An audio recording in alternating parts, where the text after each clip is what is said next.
Okay. First of all, myself, Professor Abhishek Gupta. I'm currently heading two departments at Marwadi University in Rajkot City.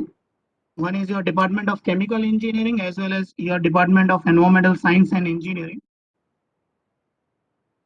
For today's session, my presentation outline will be something like this, that is water and its importance. Then I will be discussing more about what are the various facts about water usage. Third, water pollution. And then we will move with the main topic, that is water treatment, which can be subdivided into number of units, generally water intake, preliminary treatment, sedimentation, filtration, disinfection with the chlorination. Moving ahead to the first part, that is your water and its importance. We generally know it is one of the most important resource which is available on the earth.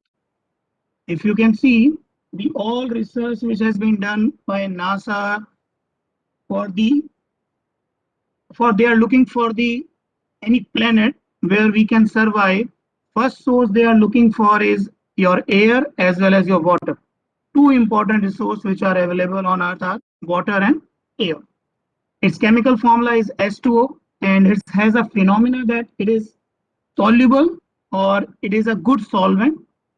Due to that, what happens is all impurities gets added into this water as a system very easily. It generally occur in three states, as we know: solid, liquid, gaseous. It is existing in all other form.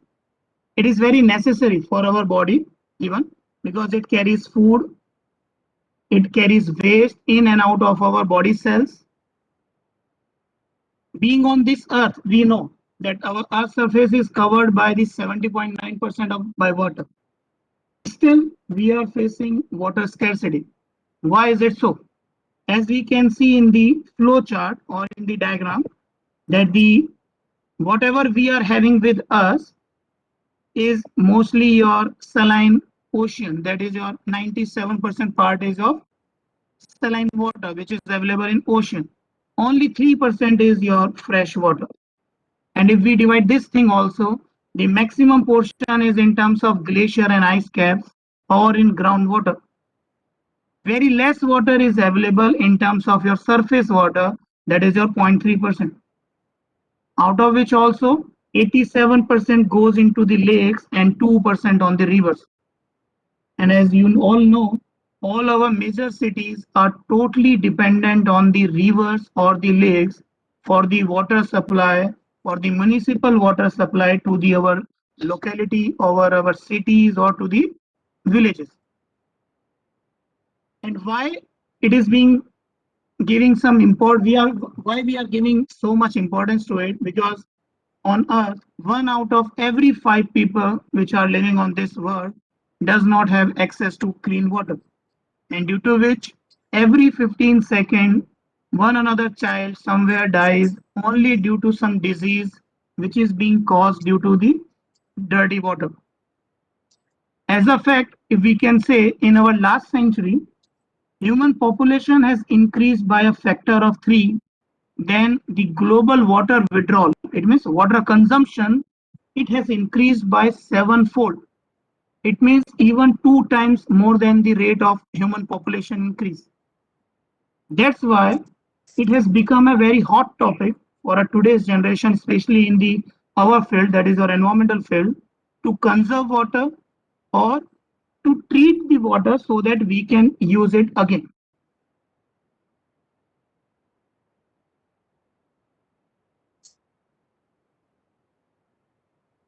Then moving to the next slide.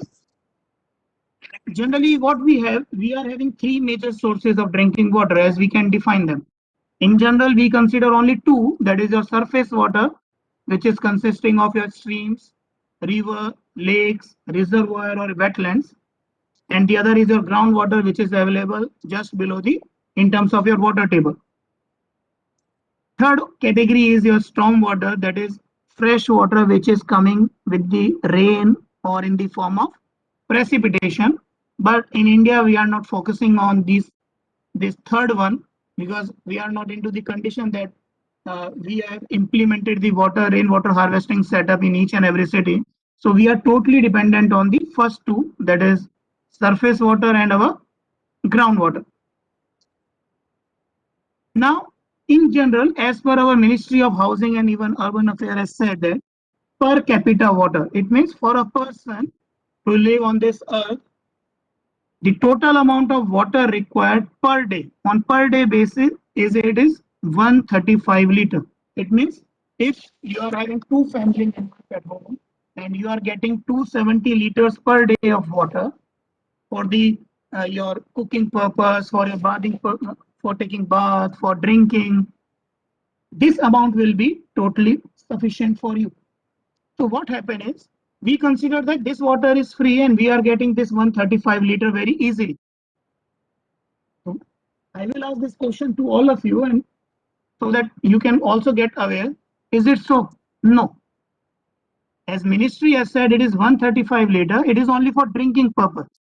If you observe your 1 day schedule, you will see that you have consumed even more than 1000 or even 10,000 liter of water on daily basis. As well as, is all water which is available on this earth is drinkable even in the rivers and lakes? No. And that's the reason this water treatment system comes into the existence. So first of all, after this introductory part to the water and why it is important, I will show you some facts. The main answer of those two questions is no. Why it is so? Why we are not consuming this 135 liter of water per day? We are consuming much more higher, because I will share some facts with you. Like if you are purchasing even 1 kg of tomato from the market, indirectly in terms of water budget, you are consuming 180 liters of water. And these studies has been reported by renowned associations by RAC.es, and it has been published in their report also. On daily basis, if I am consuming 1 cup of coffee, then indirect way I am consuming 140 liters of water. Moving to the other facts, like if I am using or I am going to purchase 1 leather shoes, to prepare that shoes, that industry which is working on that, it has wasted 16,000 nearly liters for 1 kg of the leather which they are producing for the shoes. Even all our environmental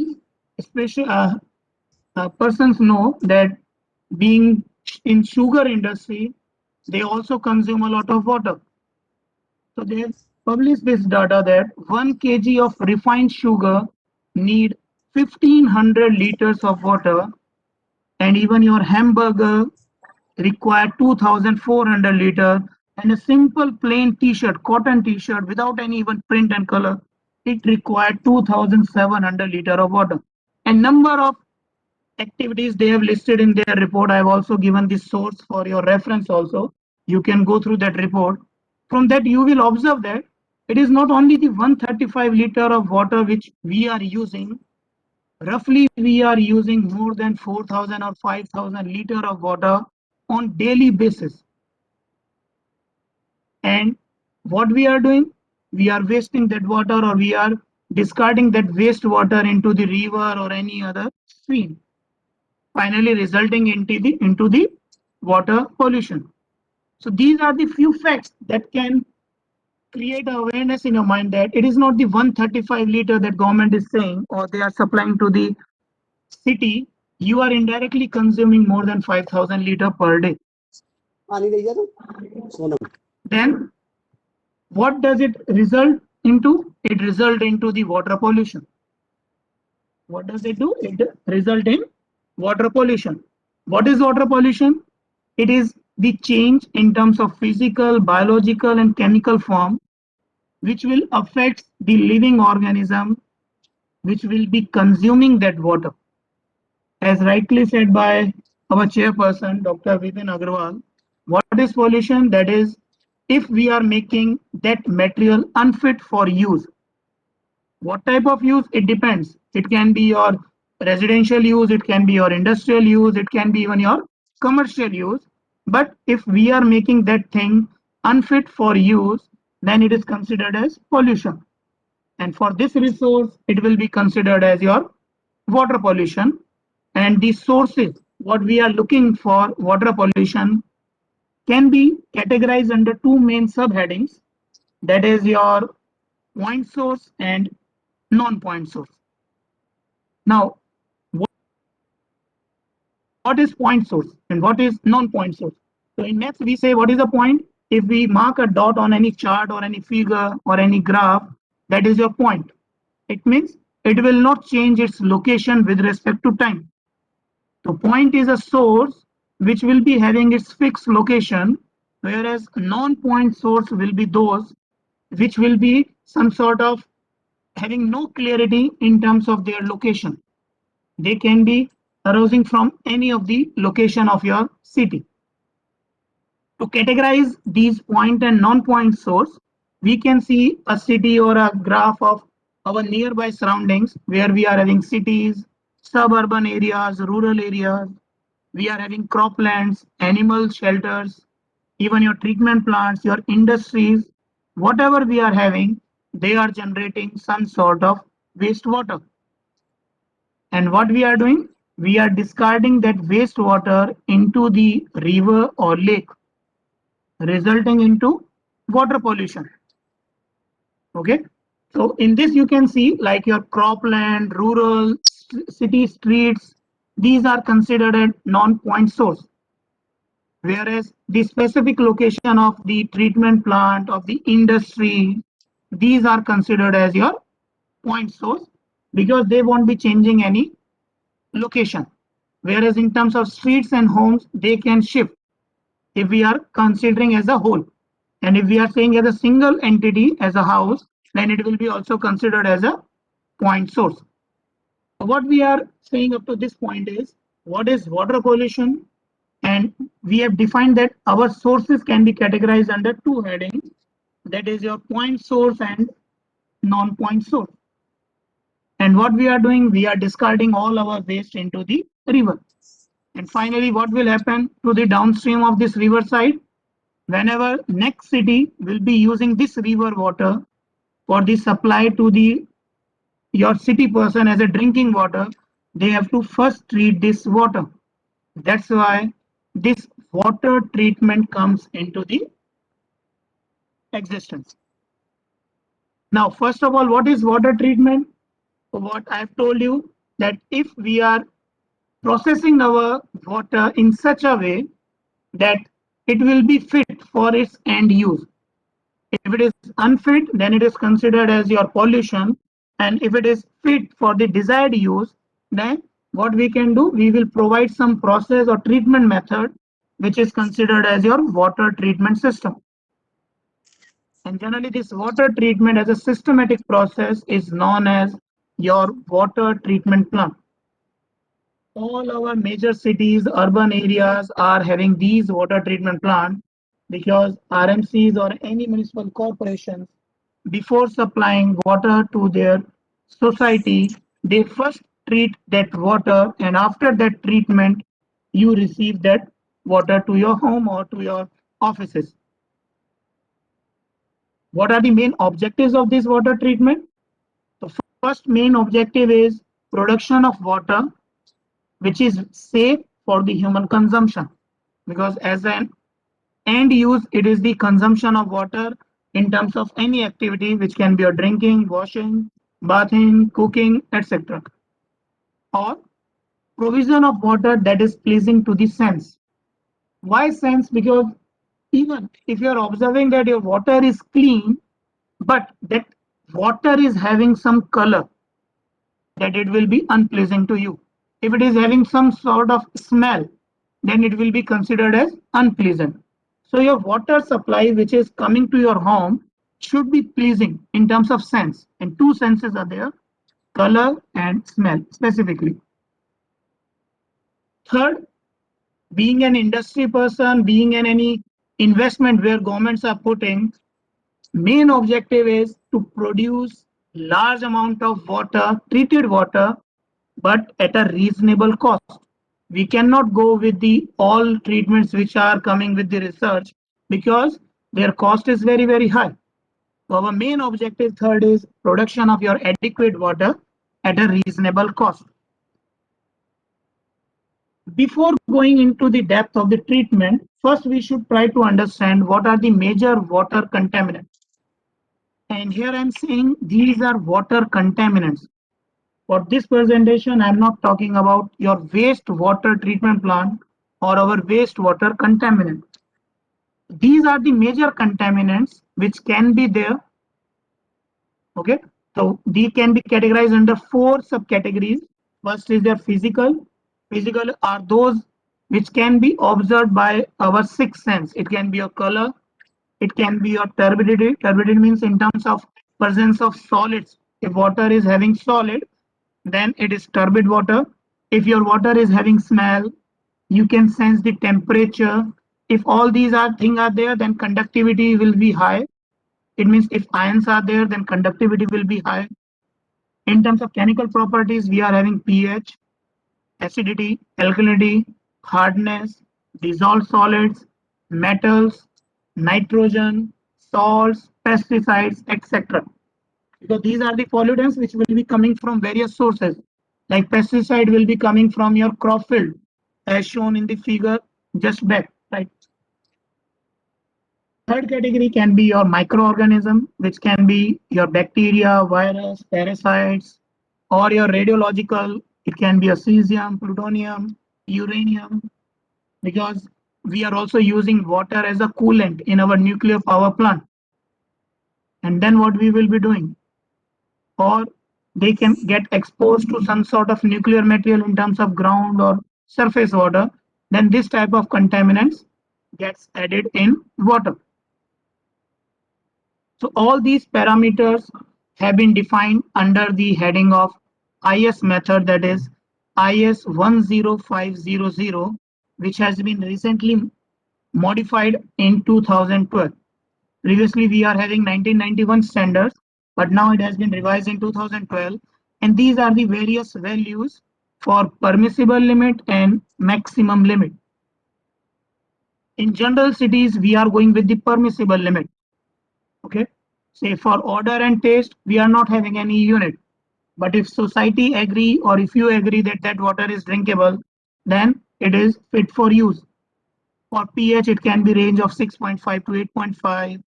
In TDS, in generally what we are using is RO in our home for the removal of this TDS. This TDS can be up to 500, hardness 2200. Like that, we are having number of standard for 20 parameters for this standard form. We are also having the maximum limit, but these are not applicable to all.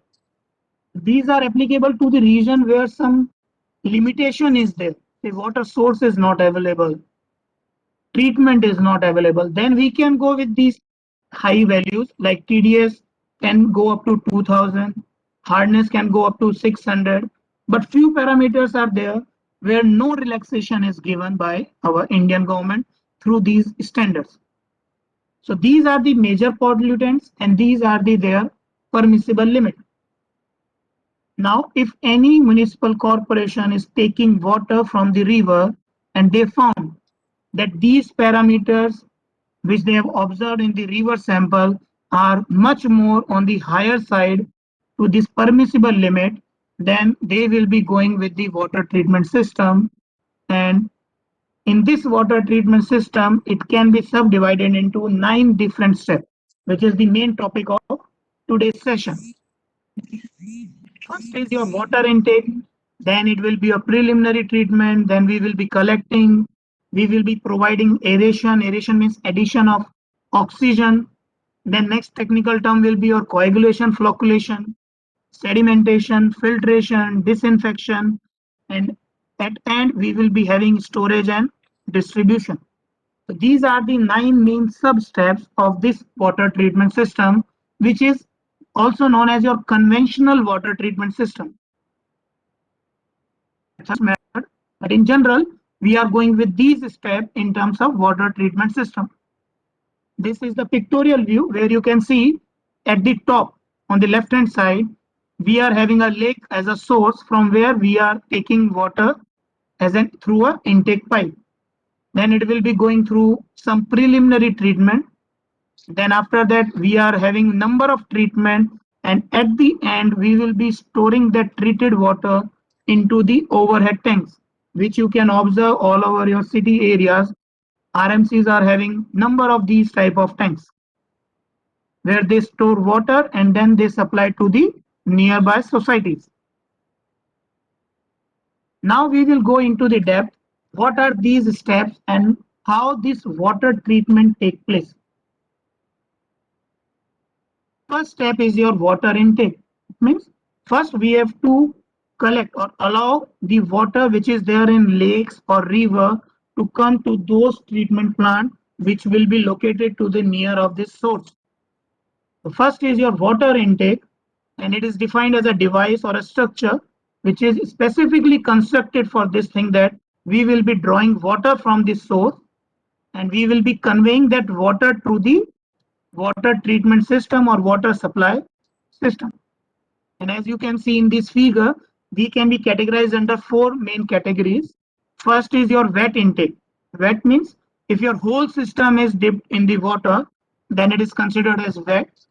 In terms of exposed, it is your second category. Third is your submerged, where our system will be submerged at the level of water. Fourth one is your dry intake. Maybe if you have gone through the this Ahmedabad to Rajkot railway line, you will observe over the Sabarmati banks, we are having this fourth category of water intakes from where they are taking water for the supply to the city. Then the second step after this intake, what we will be doing is the preliminary treatment. As rightly said in the introductory part by Dr. Vipin Agarwal, we are having three main categories, that is primary, secondary and tertiary as a part of treatment. But for water, we are generally going with primary and tertiary only. And before primary, we generally go with the preliminary. What is the main purpose of this preliminary? It is to remove all those materials which are present in water or which can affect the process of your main process. If we are having our primary setup, we are having secondary or we are having tertiary. So there are chances that some waste material will be like that. It will damage those things. So what we do, we remove those compound or those material, those waste in this preliminary treatment, which can interfere the further treatment. This can be done by physical, chemical, mechanical means. We can do anything. And the methods which we use in this thing is your screen, pre-sedimentation tank, your chemical addition. We also measure the flow, the amount of water which is coming in, or we add oxygen in the method aeration. Now, what are these methods? These are the screens which are available at all treatment plants, all water treatment plants. First unit which will be there for in terms of water treatment, it will be your screen. Now, what are screen? These are your bars which will be having an inclination angle. What they will be doing? They will be blocking all large size particles.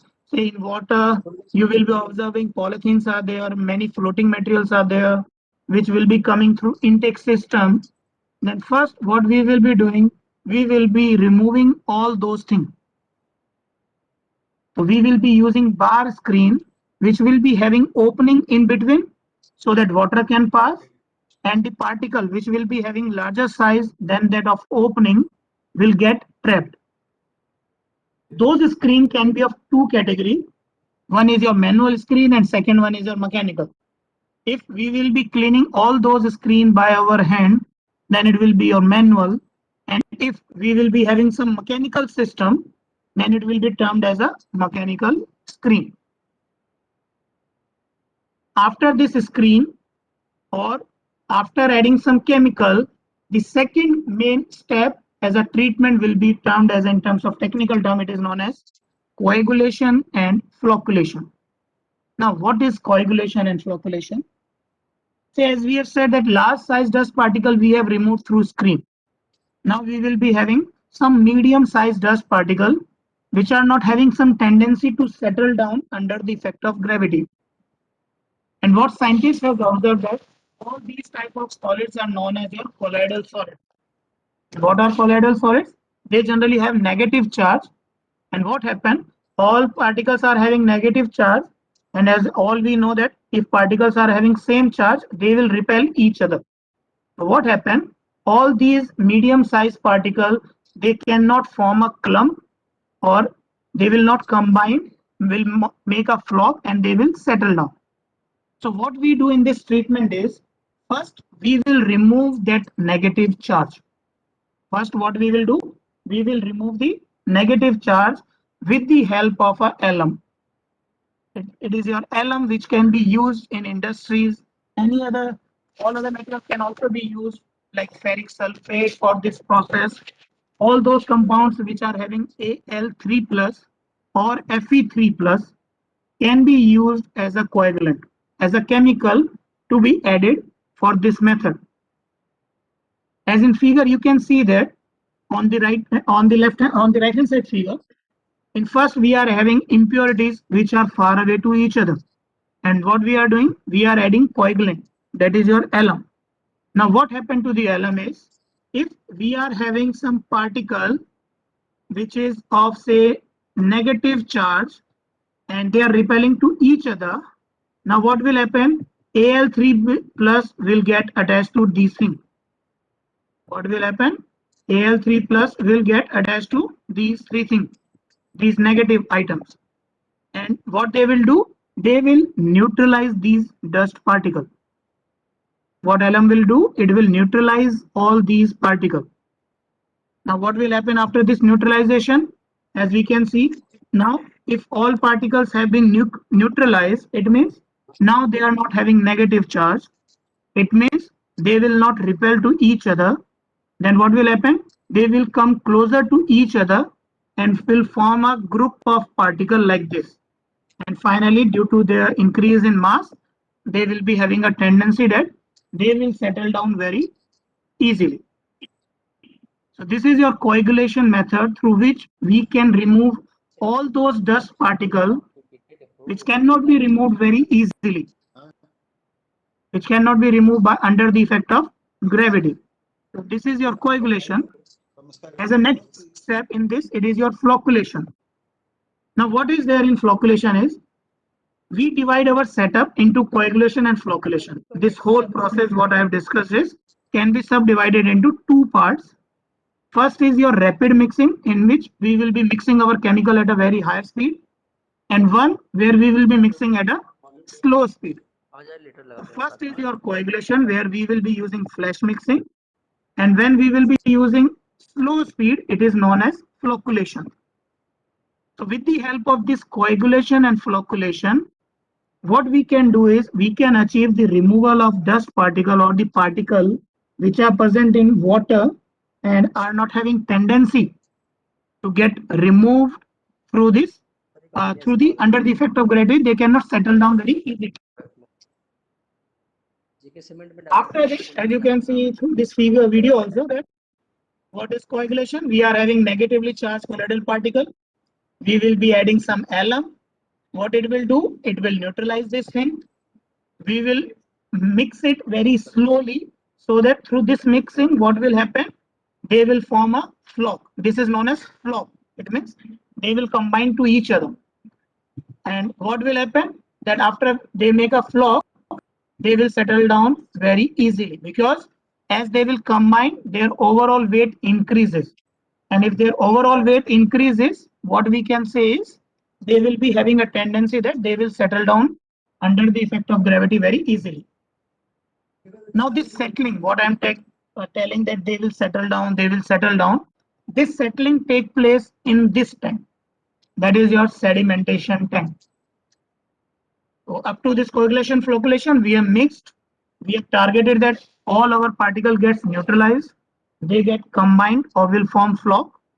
And then what we will do, we will provide a system like this. Now, what is this sedimentation? It will allow all those flocks which has been generated in the previous method to settle down very easily. Okay, so it will allow all those particles to settle down very easily in this system by providing a quiescent or quiet approach. It means what it will do, it will store that water, and water movement will be very, very slow. It will be so slow that all particles will settle down very easily. So whatever the flock has been formed in the previous section, they will settle down here. Generally, these are of two types. They can be of circular shape or they can be of your rectangular shape. If we are having this rectangular shape, then what will happen? Water will be coming from this side. All solids will settle down like this, and clear water will go through these troughs. What are these troughs? These are the buckets. As you can see in the previous slide, we have shown you also.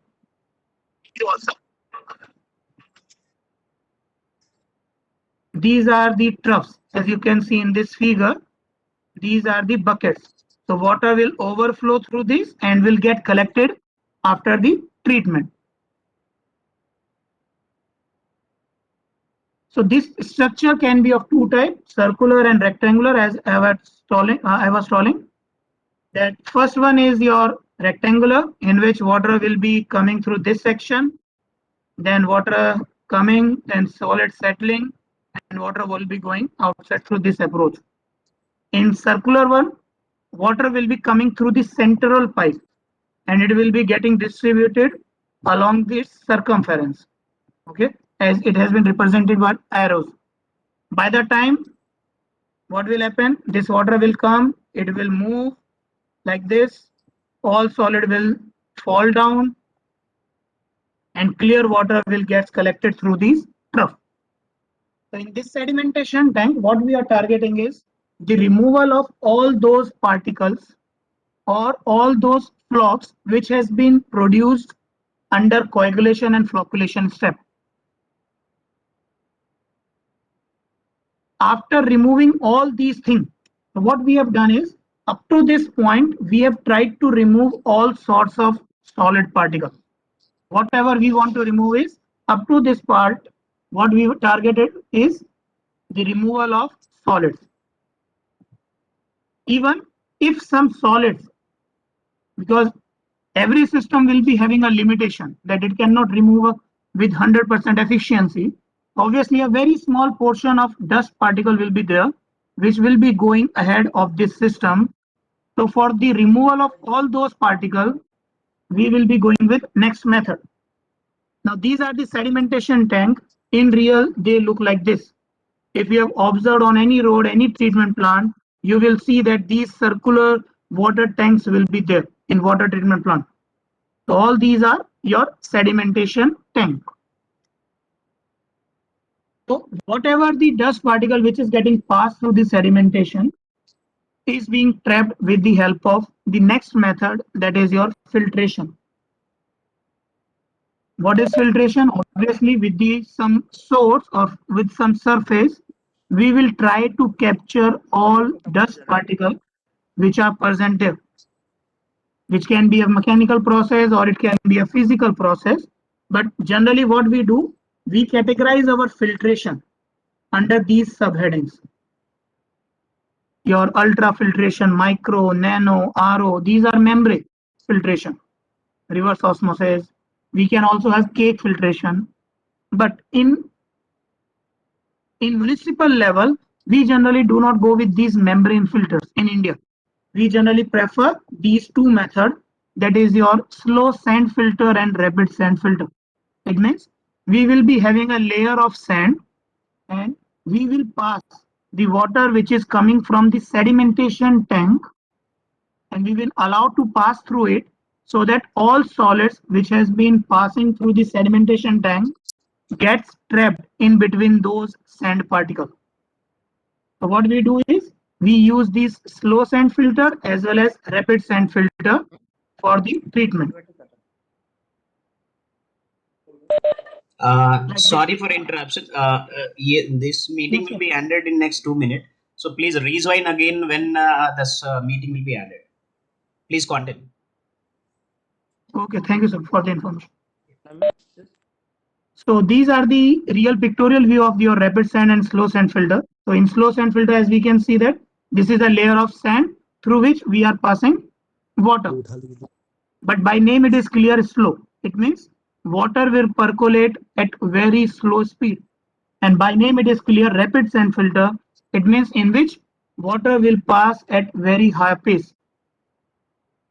And the second difference is between slow and rapid is for if we want to clean this slow sand filter, then we have to do scraping. Scraping means we will be removing the top layer of the sand which has been got blocked. जो top layer है जो आपकी block हो गई है, we will be removing that layer. But in rapid sand, we generally use reverse water flow. In this figure, you can see that we are providing water supply in reverse direction so that whatever has been trapped in between the sand can be cleaned by backwash process. So this is an automatic system, whereas in slow sand filter, you have to go with scraping.